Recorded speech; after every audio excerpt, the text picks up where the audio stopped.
This is the Rebel Author Podcast, where we talk about books, business, and occasionally bad words.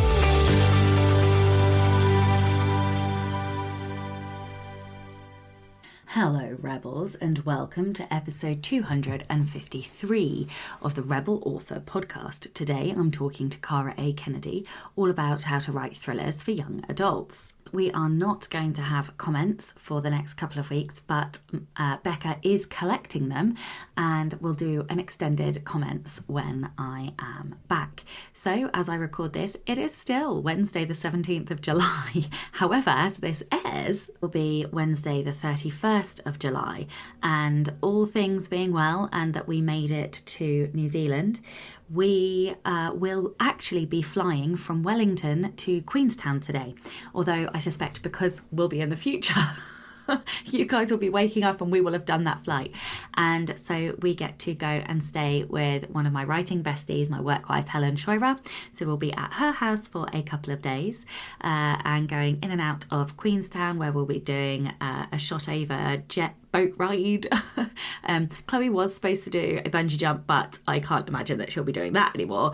And then we'll be heading off to Milford Sound, where we'll be having a boat ride around the fjords. Forget the best place to follow along with our adventures. I'm assuming that we've gone, will be on Instagram at Sasha Black Author. I'll post up stories and probably picture posts as well. So you can follow along there. And of course, I'm sure I will give a big download when I get back. Probably all the intellection things, maybe even a roundup of the books I read. We shall see. So it is the end of the month and the end of my launch month. So I am going to plug House of Crimson Kisses one more time. If you like vampire romance and you don't mind a bit of lesbian smut, then do go and check out House of Crimson Kisses or Book 1, House of Crimson Hearts by Ruby Rowe. It is a spicy frolic, a hugely angsty romance, and actually, you know what? There are two romances intertwining in this story. So yeah, go check it out. Hey, the Rebel of the Week this week is Merren. Merren says, "Hi Sasha, I am not by nature a very rebellious person. I've always been one of those people who is very tentative about pushing boundaries. I was that kid who sought to please and who always respected the line. I've had to learn to be comfortable with providing any kind of challenge, and I'm getting better at it with age, mostly because the aging process comes with a healthy lessening of the give a shit about what others think factor. However, it appears that in my creative expression, I have no such qualms, and my inner rebel tends to come out in my characters. In one of my books, I have a young woman who designs feminist t-shirts. One of them features a bride in a 1950s comic style drawing with a speech bubble that says, "Change my name, he didn't buy me." I really hope you're selling that as merch. That is a fucking fantastic line of merch. I would never have the guts to wear a t-shirt as bold as that. I would buy that, except I'd need it to say she. But my character sure as fuck does. Maybe my ultimate rebellion will be to actually create the t-shirt. Yes, see? Create the t-shirt and sell it as merchandise on my store. Let me just open my wallet and give you my bank cards right now. Like, I want that fucking t-shirt. If you can make some queer-friendly ones too, I am so there for buying that. Amazing rebellion. If you would like to be a Rebel of the Week, please do send in your story, and please do, so that we have a bank for when I'm back. Please do send in your stories. They can be any kind of rebellion, something big, something small, or something in between. You can send your Rebel stories to Becca over on rebelauthorpodcast@gmail.com. No new patrons today, but that's because we are collecting them for when I am back, so we'll have a bumper list of patrons. A huge thank you, of course, to all of my existing patrons. If you would like to support the show and get early access to all of the episodes, as well as bonus content, like joining the Slack community group where there's over 100 authors chatting every day, helping each other out, the masterclasses, of which the next one is on writing spicy scenes, both sweet and spicy, and the Poison and Prose sessions, which happen every month, where we get on, we chat, we ask each other questions, and we write together. You can do that by visiting patreon.com/Sasha Black. Hello and welcome to the Rebel Author Podcast. Today I'm joined by Cara Kennedy. Cara has been telling ghost stories and sometimes living in them since childhood. She holds a BA in professional writing from Penn State University, where she worked as a writing tutor for years. Cara is a Pitch Wars 21 mentee and was mentored by Rory Power during the author mentor match. She lives in Pennsylvania with her partner and their two kittens, Roanoke and Renegade. I hope I've pronounced that right. You'll have to tell me if I got it wrong. And I Will Never Leave You is her debut YA novel. Hello and welcome. Hi, Sasha. Thank you so much for having me. You are most welcome. So I'm looking forward to this because so I write spicy lesbian fantasy romance. Um, Love it. but I have written one young adult sapphic novel that is still in my drawer. Because I don't think I'm capable of getting YA right. I still want to get this book finished, but the spicy stuff sells so well that it's kind of taken over everything. So I want to talk a little bit about the YA, and I don't think I've really prepped you for that, but it's one of these things that when you read bios and you read the things, and then you want to ask extra things. But before we do that, I want to ask you about living in a ghost story, a real ghost story, a real life one. Tell me your real life story. Oh, sure. Oh my gosh, how much time do you have? So I feel like my whole life I have been one of those people, and some people might hear this and think, "Oh my God, she's full of shit," or not. But I just feel like my whole life I've always had these ghost encounters. The earliest one, I don't remember this, but my mom told me that I was about 2 years old, and overnight her great aunt had passed away.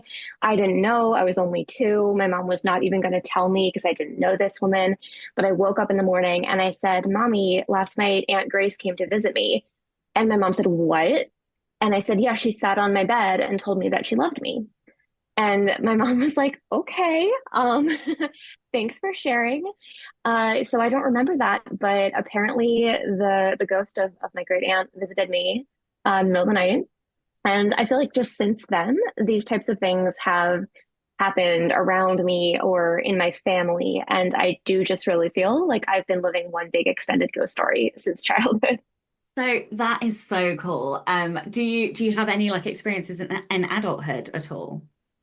Totally. I think a lot of it has depended on where I've lived. So I don't know if it's me or if it's the places like the houses that I'm living in, the towns that I'm living in. I'm on the East Coast of the United States. So buildings tend to be older, homes tend to be older. The house I live in right now was built in the 1880s. So who knows? There's all kinds of stuff happening, but I'm always seeing stuff out of the corner of my eye, hearing things, just weird things that you can't really explain. So so my wife and I are skeptical.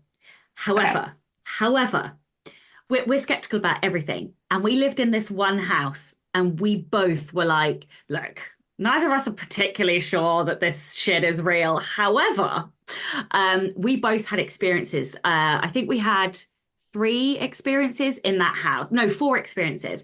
So the first one was we were both sat on the sofa and we had the living room door to our left, and something walked past the door and up the stairs, and we like the hairs went up on my arms, and I looked at her and she looked at me, and I was like did and it was that kind of like like, Yeah. wait, are we, but we both saw it out of the corner of our eye. And then the next one, she was laying on the sofa and she said she like was kind of like cuddled up kind of on the cushion. And she said somebody bent over and said hello in her ear. And she screamed at me because I'd made her jump because she was like, like just watching TV or whatever. And I was like, what? Because I was back on the thing, and she literally went white. And she was like, why did you do that? And I was like, do what? Um, and then I was typing late at night on my own in the living room, and I felt like somebody put their arms around me. And Oh, and I just said, go away, because I was like, no, no, I don't want this, like, go away. And it just disappeared. And then the only other one, I woke up and had a dark shadow, like, look bent over. It was I don't know how to describe it other than it was a dark shadow that was in the form of a person, and they were bent over looking at me, watching me. Which is, oh my and gosh. I literally leapt out of bed like so high. I was about 2 feet off of the bed, and Chloe was like, what the fuck, what, and I was like, it literally took me a second. But then we never, in this is a new house.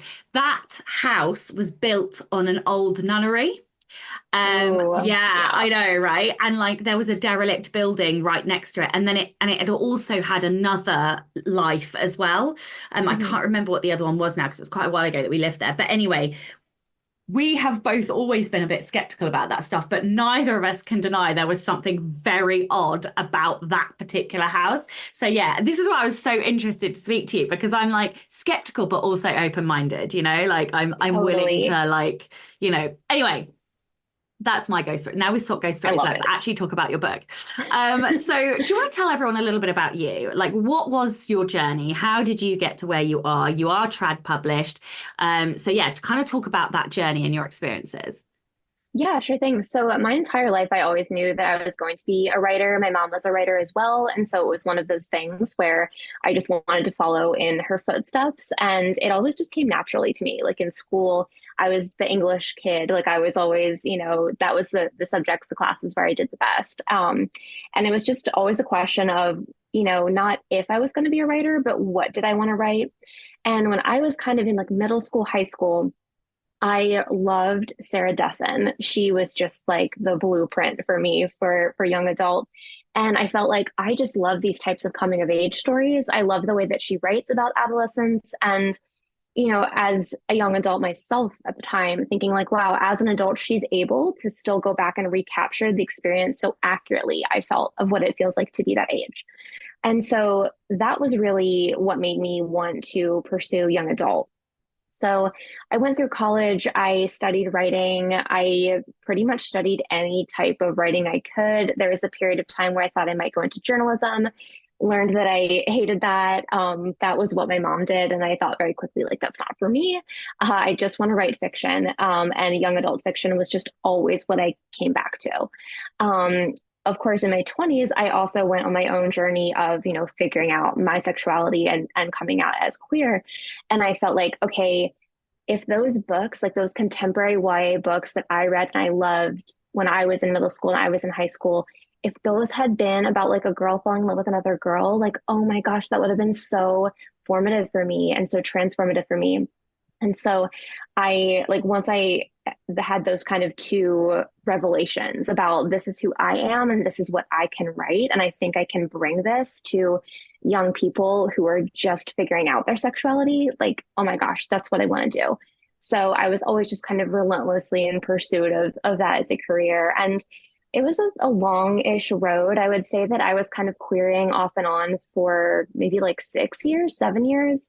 I did, various mentorship programs, like you mentioned. I did author mentor match. I did pitch wars. I was so fortunate to have those two experiences, and just the community of authors that I met through those was like unmatched. Like today, most of my best friends are fellow authors.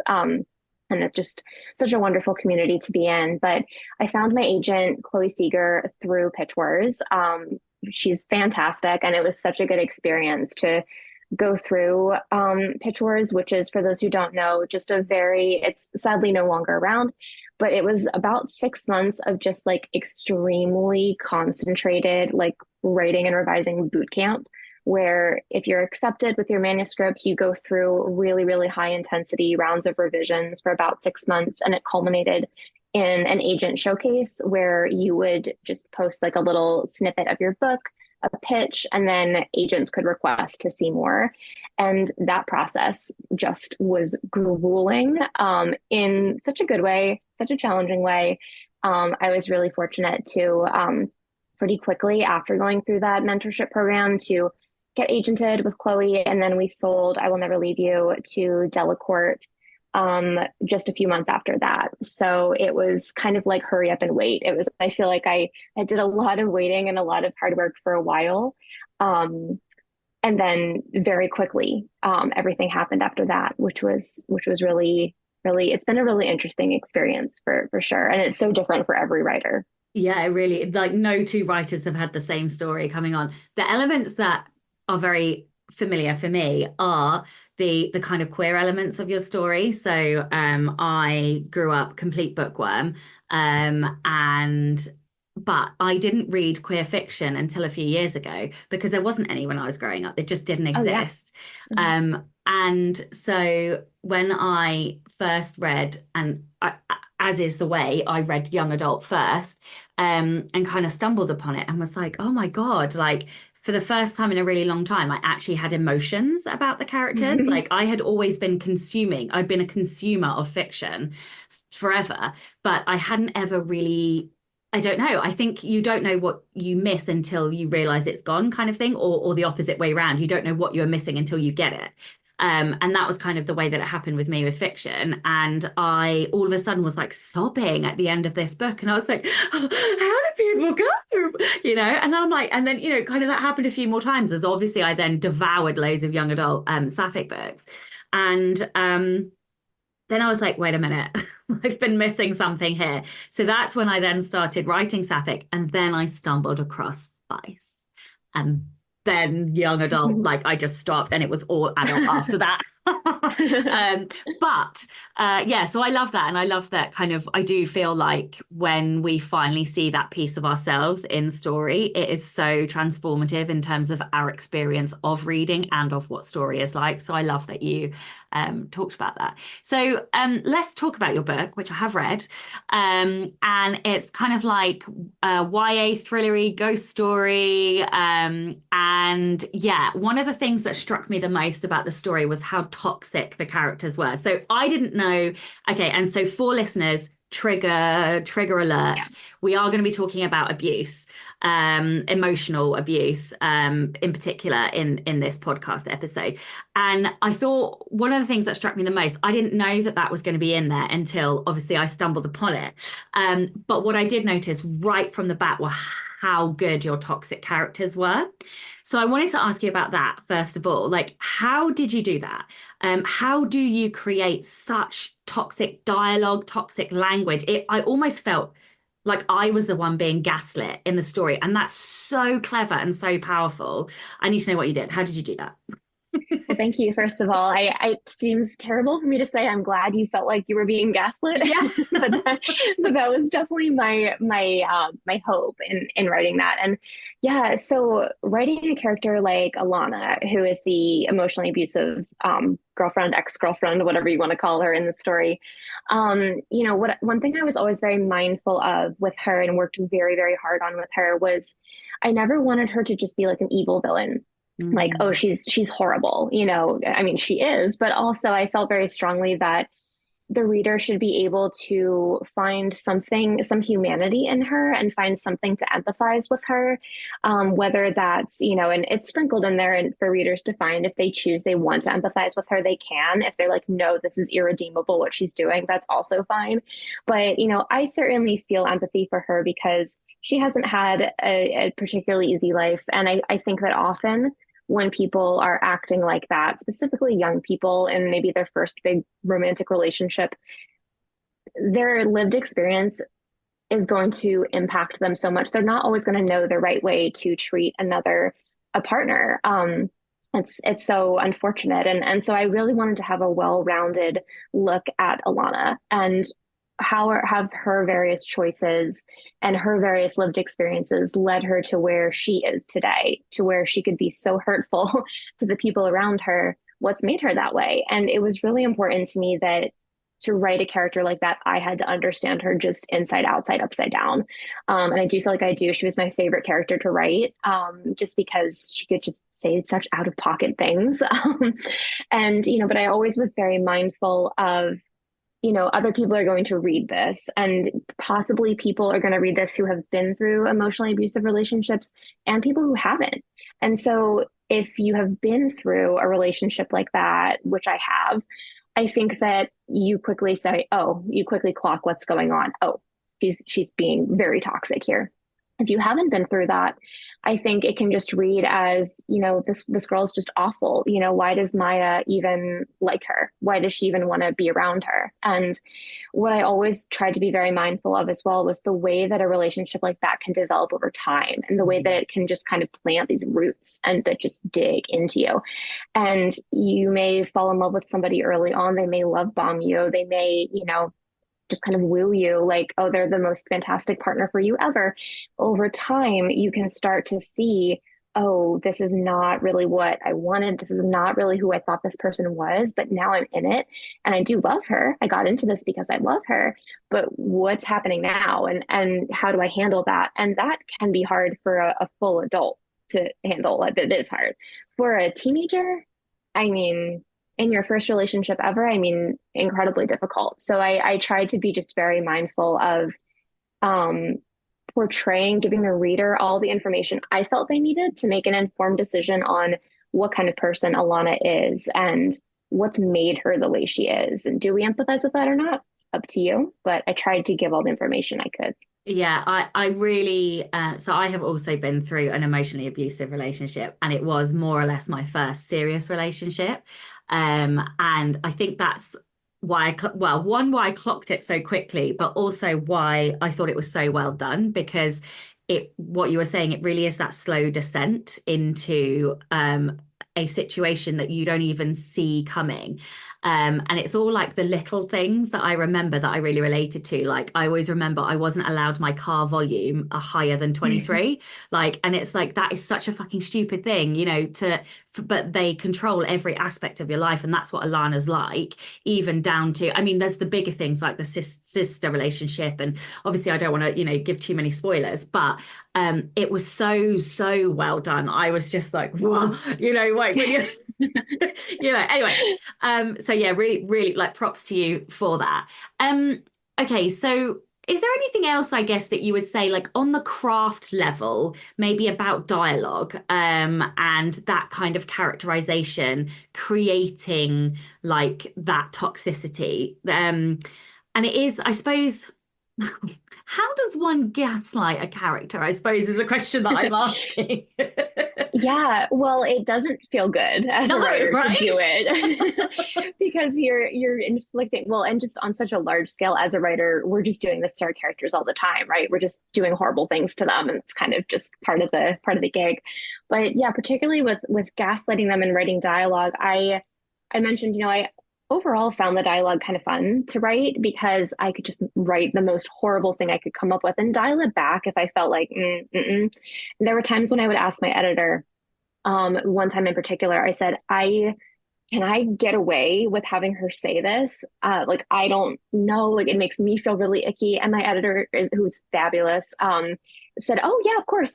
Yeah, it's great. It's great. She would say that. She would say that. And so it helped me a lot to have a sounding board. So I wasn't just in like an echo chamber by myself, coming up with these horrible lines of dialogue, to have someone to run it by.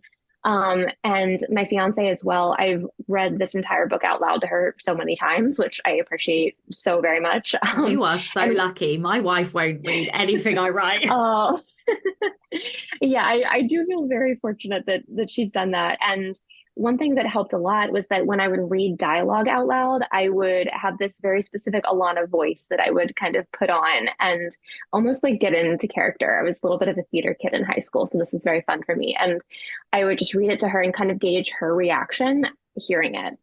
And I would get a lot of like the oh. I'm like, great, that's the reaction that I want, because that's how it feels to be in that type of relationship. Sometimes is like, how is this person getting away with saying this to me? And if only there was somebody else in the room, right? Because so often this happens in isolation. If only someone else in the room could hear how this person is speaking to me, they would never let this fly. And it was just kind of cathartic for me to go through that exercise of creating dialogue like that. And also, as a writer, just craft wise, like very a big learning experience for me to create a dynamic like that, where half the time you don't know if what Alana's saying is true, is based in reality in any sense. Maya's reactions are also those of a victim who has just been a survivor of this abuse for about 4 years. And she's a teenage girl and she's just doing the best that she can. And so I think that, yeah, the act of reading it out loud for me really, really helped. And actually, when I got samples to listen to for my audiobook narrator, they were reading I think, part of the first chapter. And there was one narrator who is my US audiobook narrator. When she did Alana's voice the first time, I got like a chill because it was exactly how I heard her in my head and how I read it out loud to my partner, and I was, oh my gosh, somebody gets it. Incredible. So, Obviously you've mentioned that you've had lived experiences. Did you have to do mhm. any research at all, like in order to craft some of these more kind of emotional, like abusive elements at all? I would say for the more abusive elements, no. Unfortunately, it was all pretty much pulled from my own lived experience. In terms of the mental health aspect, which I won't get too into here, but I did have some friends who were very gracious to speak with me about their experiences. I do have generalized anxiety disorder, which Maya also has, so I very much pulled from my own experiences there. But a lot of what Maya goes through was kind of outside my own personal experience, and I wanted to be really respectful of all of that. And so it was more like conversations I had with trusted friends who were, again, very generous with their time to talk about those really tough topics to make sure that felt authentic. So, okay, so let's talk about the craft of that. Like, how do you approach those kind of topics in a way that's both respectful to survivors, but also, like, I guess, realistic and can still create tension in the story? Mm-hmm. Yeah, I think that when I originally started drafting I Will Never Leave You, it wasn't a thriller at all. It was really just this very quiet, like rumination on this relationship, and the ghost element was still there, but not the thriller element or like the murder investigation. That came along later, and I think it really, I can't remember a specific moment where that crystallized, other than I love YA thrillers and adult thrillers. I just love the genre in general. And I just felt like the experience of being in a toxic situation like that, I mean, you feel like you're living in a horror movie. You feel like you're living in a thriller because it doesn't take, you know, someone threatening you with a weapon necessarily or punching you in the face or something like that to create that level of fear. I mean, it can just be someone's words. It can be a person's presence in your home where I don't want this person around. I don't feel comfortable. I really tried to replicate that feeling. And I just felt like a haunting lent itself very well to that feeling because um, thinking of, being home alone, like, I hope this person doesn't come over. I hope that we don't have to have a conversation, like that creeping dread is such a ghost story trope, and such a thriller trope too. And so I just felt like those elements just married very well together. So I don't know that there's anything specific that I set out to do in terms of craft, other than I was just really excited when I learned how well I felt that I could blend those all together. Yes, it is a literal ghost story. It's a literal haunting, but it's very much also a metaphor for the way that that type of trauma can just cling to you and you can't shake it and you can't get away from it. And, waking, sleeping, it's like always there. I just felt like that was such an exciting way to create tension, and to keep readers hopefully on the edge of their seat, waiting to see what's going to happen. Hopefully, scare people a little bit too. When we write for adults, there are almost no limits and no boundaries because adults are able, well, we're adults, right? We've done our growing, we've had our formative years. That's not necessarily the case for young adults. We often have less spice. We often have more age appropriate kind of romantic relationships. Even when it is on page, it's done very tactfully. Um, and I think I'm assuming that's the same for covering a topic like mental health, but also relationship abuse. So, like, what considerations did you make for representing those topics accurately, whilst also still being mindful of the fact that you were writing for young adults?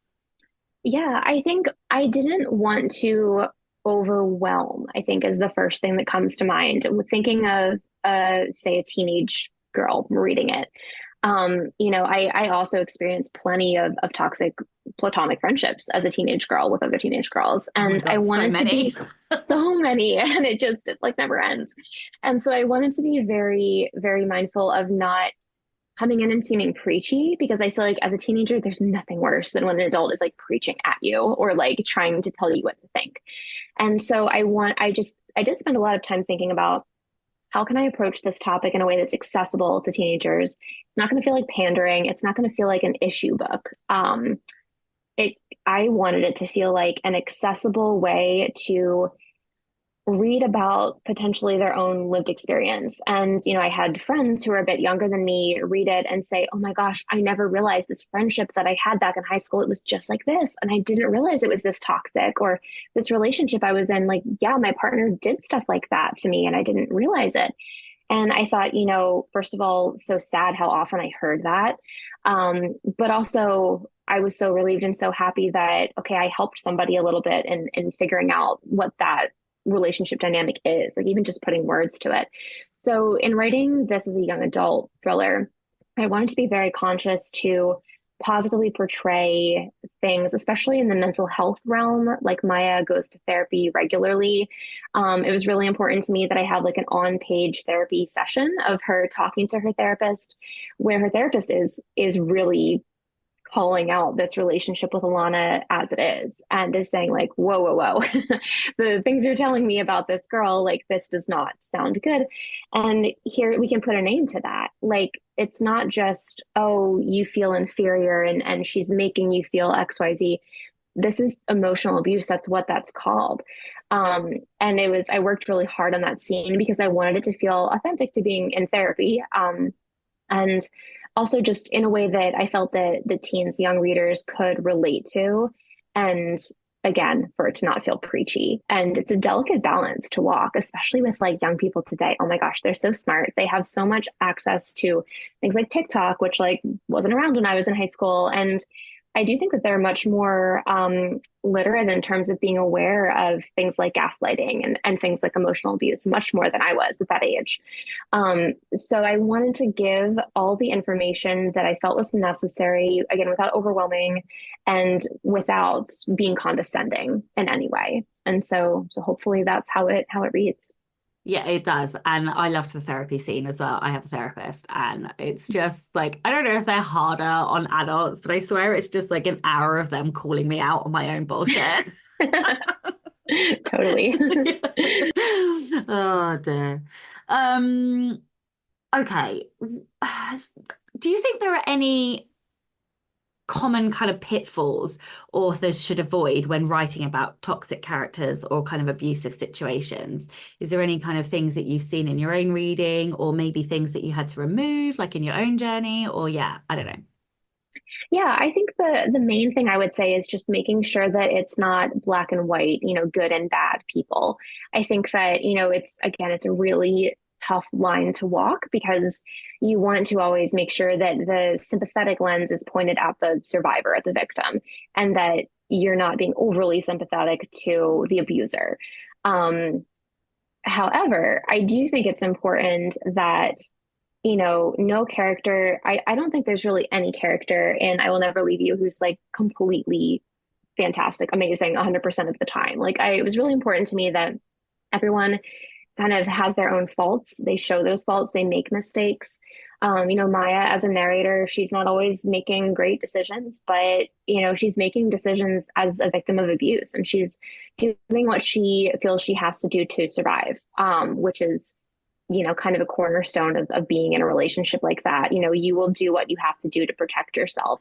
And I think I tried to focus on her journey being, I'm just doing what I have to do to survive. I'm just getting through this, to no, I don't deserve to live a life like this. I deserve to have a happier life. And the character of Rowan is introduced basically as that promise of like the possibility of what she could have, of like, you can be in, if you choose, in a loving relationship with someone who's supportive, and is not going to make you feel like this all the time.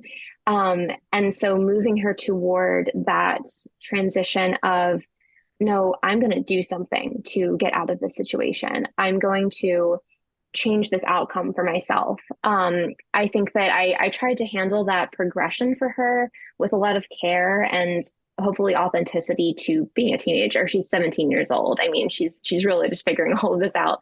But getting her to a point where she's saying, no, enough. I don't want to live like this. I'm choosing a different path. I'm choosing to pull myself out of this.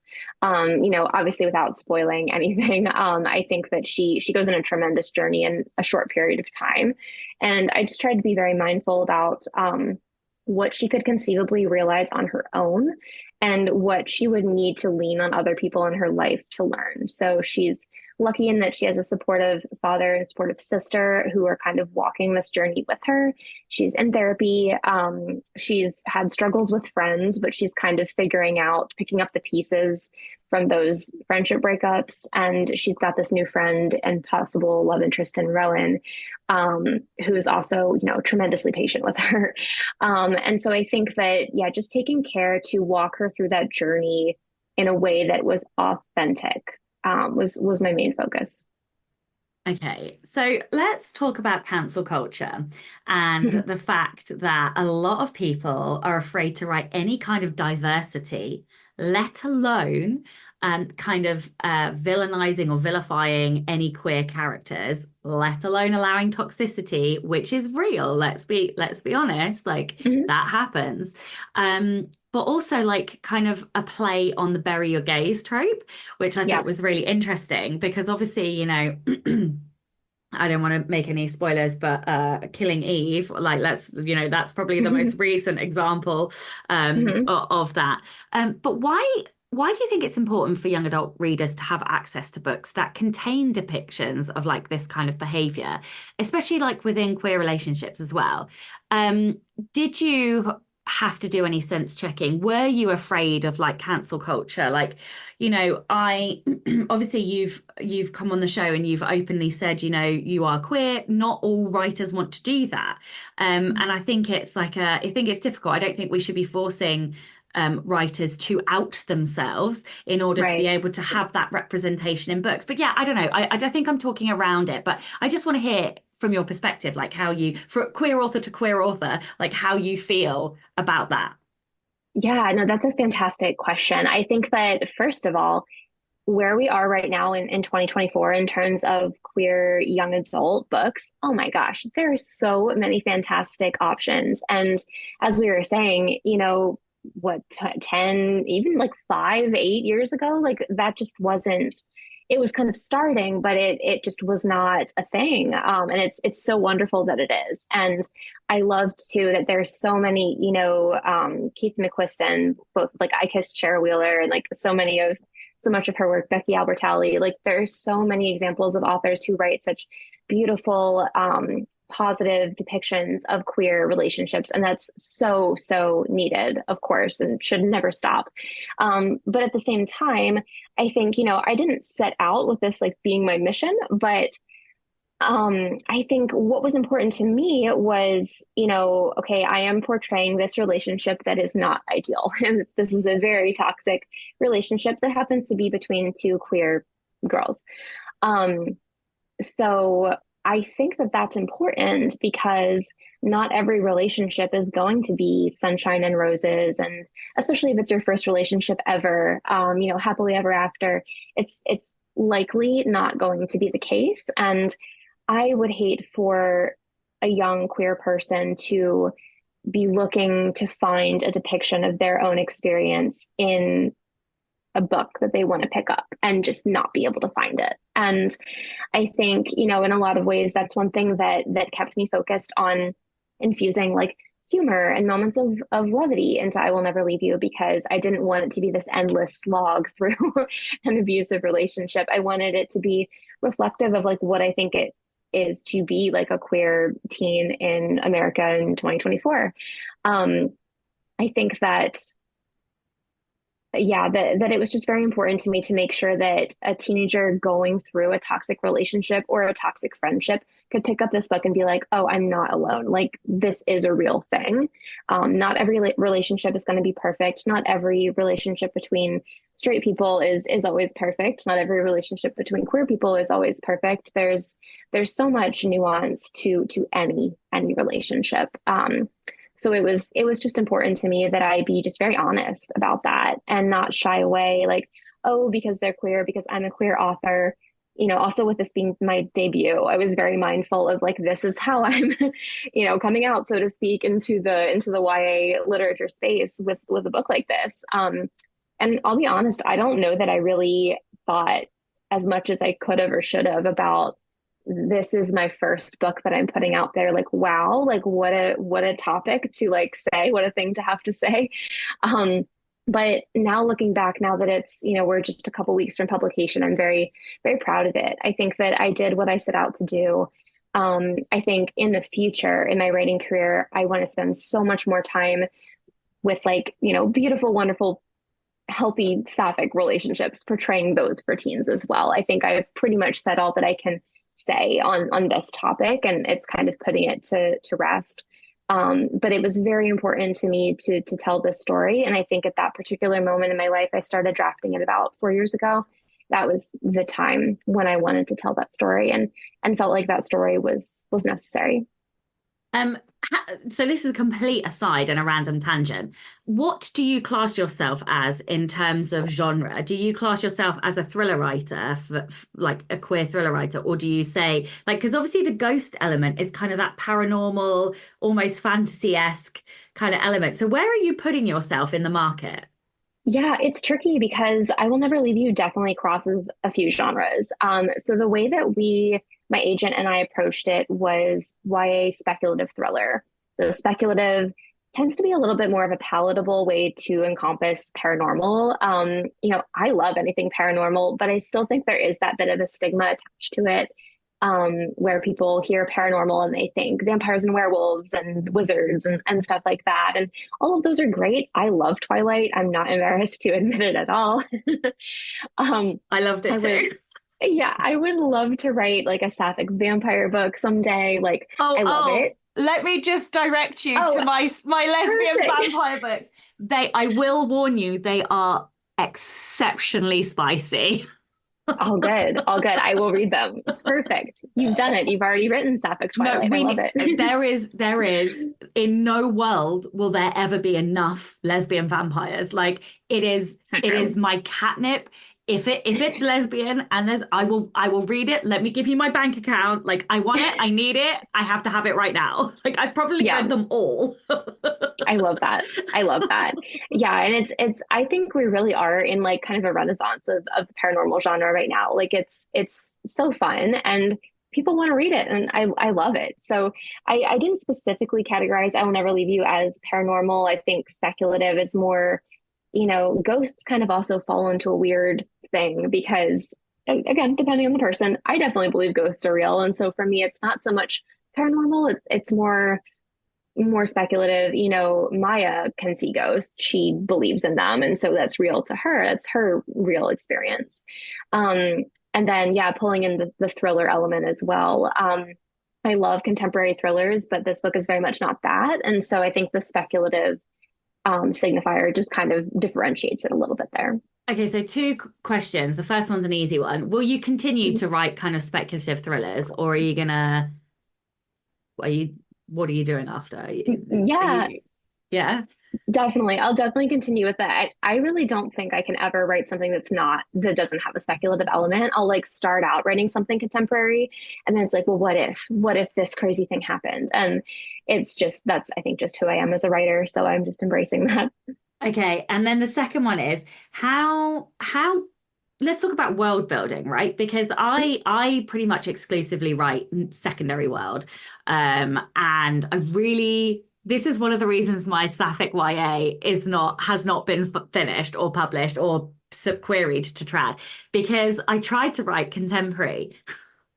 And the further through I got through with this book, the more these kind of speculative elements kind of came in. And I was like, it's not quite magical realism. It's not really ghost. It's not really. So anyway, so it needs editing. But how do you do that? How do you world build and make it real world, but still have believable elements that are speculative?